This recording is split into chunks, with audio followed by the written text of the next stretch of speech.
अस्सलाम वालेकुम। ਉਹ ਭਲੇ ਵਕਤਾਂ ਦੀ ਗੱਲ ਹੈ, ਕੋਈ ਬੰਦਾ ਸੀ ਪਿੰਡ 'ਚ ਚੌਧਰੀ ਸੀ, ਉਹਨੇ ਆਪਦੀ ਨਾਲ ਕੁੜੀ ਦਾ ਰਿਸ਼ਤਾ ਕਰਨਾ ਸੀ ਤੇ ਉਹਨੇ ਮਰਾਸੀ ਨੂੰ ਕਿਹਾ ਵੀ ਰਿਸ਼ਤਾ ਲੱਭ ਤੇ ਰਿਸ਼ਤਾ ਉਹ ਲੱਭਣਾ ਜਿੰਦੇ ਕੋਲ ਰੁਪਈਆ 1000 ਹੋਏ, ਕਿਉਂਕਿ ਭਲੇ ਪਹਿਲੇ ਵਕਤਾਂ ਦੇ ਵਿੱਚ ਪੈਸੇ ਦੀ ਬੜੀ ਕਦਰ ਹੁੰਦੀ ਸੀ, ਪੈਸਾ ਹੁੰਦਾ ਹੀ ਨਹੀਂ ਸੀ ਤੇ 1000 ਰੁਪਈਆ ਇੱਕ ਬੜੀ ਵੱਡੀ ਅਮਾਊਂਟ ਗਿਣੀ ਜਾਂਦੀ ਸੀ। ਅੱਛਾ ਖੈਰ ਜੀ, ਉਹ ਗਿਆ ਮਰਾਸੀ ਨੂੰ ਇੱਕ ਪਿੰਡ 'ਚ ਦੱਸ ਪਈ, ਉਧਰ ਚਲਾ ਗਿਆ ਰਿਸ਼ਤਾ ਵੇਖਣ। ਉੱਥੇ ਜਾ ਕੇ ਮੁੰਡਾ ਵੇਖਿਆ, ਮੁੰਡਾ ਸੋਹਣਾ ਸੁਨੱਖਾ ਸੀ। ਉਹਨੇ ਕਿਹਾ ਜੀ ਗੱਲ ਇਹ ਹੈ ਕਿ ਕੁੜੀ ਵਾਲੇ ਸ਼ਰਤ ਇਹ ਆ ਕਿ ਰਿਸ਼ਤਾ ਤਾਂ ਕਰਨਾ ਹੈ ਜੇ ਰੁਪਈਆ 1000 ਹੋਏਗਾ। ਉਹ ਆਂਦੇ, ਕੁੜੀ ਦਾ ਪਿਓ, ਮੁੰਡੇ ਦਾ ਪਿਓ ਆਂਦਾ ਕਿ ਸਾਡੇ ਕੋਲ ਨਾ ਰੁਪਈਆ 900 ਹੈ ਤੇ ਜੇ ਤੂੰ ਆਖੇ ਤੇ ਅਸੀਂ 100 ਰੁਪਏ ਕਿਸੇ ਉਧਾਰਾ ਫੜ ਲਈਏ ਤੇ ਉਧਾਰਾ ਪੂਰਾ ਕਰ ਦੇਣਾ। ਉਹਨੇ ਕਿਹਾ ਠੀਕ ਹੈ, ਚੱਲ ਤੂੰ ਭਾਈ 100 ਰੁਪਈਆ ਜਿਹੜਾ ਹੈ ਨਾ ਫੜ ਲਾ ਕਿਤੋਂ। ਖੈਰ ਜੀ, ਉਹਨੇ ਕਿਹਾ ਤੂੰ ਰਾਤ ਰਹਿ ਇੱਥੇ, ਰੋਟੀ ਪਾਣੀ ਖਾ ਤੇ ਅਸੀਂ ਜਿਹੜਾ ਨਾ ਕਿਤੇ ਆਂਢੀ ਗੁਆਂਢੀ ਜਾਂ ਪਿੰਡ 'ਚ ਪਤਾ ਕਰਦੇ ਹਾਂ। ਖੈਰ ਜੀ, ਉੱਥੇ ਰਾਤ ਰਿਹਾ, ਦਿਨ ਚੜਿਆ ਤੂੰ ਕਰਦਾ ਨਹੀਂ ਯਾਰ ਸਾਡੇ ਕੋਲ ਨਾ 1000 ਰੁਪਈਆ ਨਹੀਂ ਹੋਇਆ, ਸਾਨੂੰ 100 ਰੁਪਈਆ ਕਿਸੇ ਉਧਾਰਾ ਨਹੀਂ ਦਿੱਤਾ ਹੈਗਾ ਤੇ ਇਸ ਕਰਕੇ ਜਿਹੜਾ ਹੈ ਨਾ ਜੇ ਇੰਜ ਰਿਸ਼ਤਾ ਹੋ ਸਕਦਾ ਤਾਂ ਕਰ ਲੈਂਦੇ ਹਾਂ। ਖੈਰ ਜੀ, ਉਹ ਚਲਾ ਗਿਆ। ਉਹਨੇ ਚਲ ਠੀਕ ਹੈ, ਗੱਲ ਕਰ ਲੈਂਦੇ ਹਾਂ। ਉਹਨੂੰ ਕਿਸੇ ਪਿੰਡ, ਉਸੇ ਪਿੰਡ ਦੇ ਵਿੱਚ ਨਾ ਕਿਸੇ ਹੋਰ ਬੰਦੇ ਦੀ ਦੱਸ ਪਈ ਕਿ ਉਹ ਮੁੰਡਾ ਸੋਹਣਾ ਸੁਨੱਖਾ ਤੇ ਜਿਹੜਾ ਨਾ ਉਹ ਵੀ ਜਿਹੜਾ ਨਾ ਘਰ ਵਾਵਾ ਹੈ।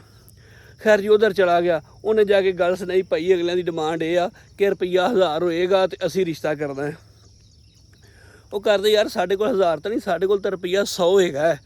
ਉਹ ਕਰਦੇ ਵੀ ਤੁਸੀਂ ਆਸੇ ਪਾਸੇ ਪਤਾ ਕਰ ਲਓ ਨਾ, ਇਹ ਕਿਹੜੀ ਗੱਲ ਹੈ, ਤੂੰ ਆ ਚਾਹ ਪਾਣੀ ਪੀ ਤੇ ਅਸੀਂ ਜਿਹੜਾ ਇੱਥੋਂ 1000 ਛੱਕੀ 1500 ਕਰ ਲੈਂਦੇ ਹਾਂ।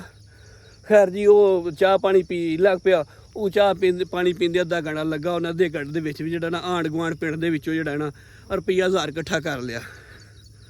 ਉਧਾਰ ਕਰਕੇ ਉਹਨੇ ਲਓ ਸਾਡੇ ਕੋਲ 1000 ਰੁਪਈਆ ਹੋ ਗਿਆ ਤੇ ਕੋਲ। ਉਹਨੇ ਚੱਲ ਠੀਕ ਹੈ, ਮੈਂ ਜਾ ਕੇ ਮਾਲਕਾਂ ਨਾਲ ਗੱਲ ਕਰਨਾ। ਉਹ ਮਰਾਸੀ ਚਲਾ ਗਿਆ, ਵਾਪਸ ਆ ਗਿਆ ਚੌਧਰੀ ਕੋਲ। ਚੌਧਰੀ ਨੂੰ ਕਰਦਾ ਜੀ ਗੱਲ ਇਹ ਹੈ ਕਿ ਮੈਂ ਨਾ 2 ਮੁੰਡੇ ਵੇਖਣੇ, ਦੋਵੇਂ ਮੁੰਡੇ ਸੋਹਣੇ ਜਵਾਨ ਸਨ ਤੇ ਇੱਕ ਕੋਲੇ ਰੁਪਈਆ 900 ਤੇ ਉਹਨਾਂ ਮੈਨੂੰ ਕਿਹਾ ਜੀ ਅਸੀਂ ਆਂਢ ਗੁਆਂਢ ਫੜ ਲਈ, ਉਹਨਾਂ ਨੂੰ ਪਿੰਡ ਆਂਢ ਗੁਆਂਢ ਜਾਂ ਪਿੰਡ ਦੇ ਵਿੱਚੋਂ ਨਾ ਰੁਪਈਆ 100 ਨਹੀਂ ਲੱਭਾ ਹੈਗਾ।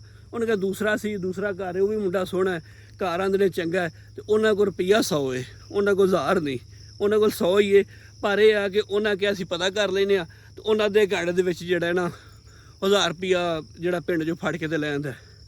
ਤਾਂ ਚੌਧਰੀ ਆਂਦਾ ਕਿ ਜਿਹੜਾ ਨਾ ਉਹ 100 ਵਾਲਾ ਉਧਰ ਰਿਸ਼ਤਾ ਕਰ ਰਿਹਾ। ਉਹ ਜੀ ਉਹਨਾਂ ਫਿਰ ਰਿਸ਼ਤਾ ਉਧਰ ਆਂਦੇ ਨੇ ਕਿ 100 ਜਿੱਦਾਂ ਕੋਈ 100 ਰੁਪਈਆ ਸੀ ਉਧਰ ਕਰ ਲਿਆ। ਉਹ ਗੱਲ ਕਹਿਣ ਦਾ ਮਕਸਦ ਇਹ ਆ ਕਿ ਅੱਗੇ ਲੋਕ ਜਿਹੜੇ ਨਾ ਉਹ ਵਹਿੰਦੇ ਸਨ, ਪੈਸੇ ਨੂੰ ਜ਼ਿਆਦਾ ਅਹਿਮੀਅਤ ਨਹੀਂ ਸਨ ਦਿੰਦੇ। ਵਹਿੰਦੇ ਸਨ ਕਿ ਲੋਕ ਇਹਨਾਂ ਦਾ ਆਪ 'ਚ ਸਲੂਕ ਕਿੰਨਾ ਹੈ, ਇਹਦਾ ਪਿੰਡ 'ਚ ਉੱਠਣ ਬਹਿਣ ਕਿੰਨਾ ਹੈ। ਉਹ ਕੱਲ੍ਹ ਨੂੰ ਕੋਈ ਭੈੜਾ ਟਾਈਮ ਆਏਗਾ, ਇਹਦੇ ਨਾਲ ਕੋਈ 4 ਬੰਦੇ ਟੁਰਨਗੇ ਤੇ ਜਿਹਨੂੰ 100 ਰੁਪਈਆ ਉਧਾਰਾ ਨਹੀਂ ਦਿੱਤਾ ਹੈਗਾ ਉਹਦੇ ਨਾਲ ਕਿੰਨੇ ਟੁਰਨਾ ਹੈ, ਉਹਦਾ ਰਵੱਈਆ ਹੀ ਨਹੀਂ ਹੈਗਾ ਠੀਕ। ਤੇ ਹੁਣ ਤਾਂ ਲੋਕ ਵਹਿੰਦੇ ਨੇ ਵੀ ਸੁਸਾਇਟੀ ਦੇ ਵਿੱਚ 10 ਮਰਲੇ ਦਾ ਮਕਾਨ ਹੈ, ਕਿ ਕਨਾਲ ਦਾ ਮਕਾਨ ਹੈ, ਕਿ ਕੋਠੀ ਹੈ ਤੇ ਉਸ ਹਿਸਾਬ ਨਾਲ ਅੱਗੇ ਲੋਕ ਇਹ ਚੀਜ਼ਾਂ ਨਹੀਂ ਸਨ ਵਹਿੰਦੇ, ਪੈਸੇ ਨੂੰ ਅਹਿਮੀਅਤ ਨਹੀਂ ਸਨ ਦਿੰਦੇ ਹੈਗੇ। ਅੱਗੇ ਲੋਕ ਵਹਿੰਦੇ ਸਨ ਕਿ ਇਹਦਾ ਜਿੱਥੇ ਰਹਿੰਦਾ ਹੈ ਉੱਥੇ ਦਾ ਉੱਠਣ ਬਹਿਣ ਕਿਸ ਤਰ੍ਹਾਂ ਹੈ, ਇਹਦਾ ਜਿਹੜਾ ਨਾ ਲੋਕਾਂ ਨਾਲ ਵਰਤੋਂ ਵਰਤਾਅ ਕਿਸ ਤਰ੍ਹਾਂ। ਕੱਲ੍ਹ ਨੂੰ ਕਹਿੰਦਾ 4 ਬੰਦੇ ਟੁਰਨਗੇ ਕਿ ਨਹੀਂ ਟੁਰਨਗੇ। ਤੇ ਗੱਲ ਤੁਹਾਨੂੰ ਚੰਗੀ ਲੱਗੀ ਹੋਵੇ ਤੇ ਵੀਡੀਓ ਨੂੰ ਲਾਈਕ ਤੇ ਸ਼ੇਅਰ ਲਾਜ਼ਮੀ ਕਰ ਦਿਆ ਜੀ।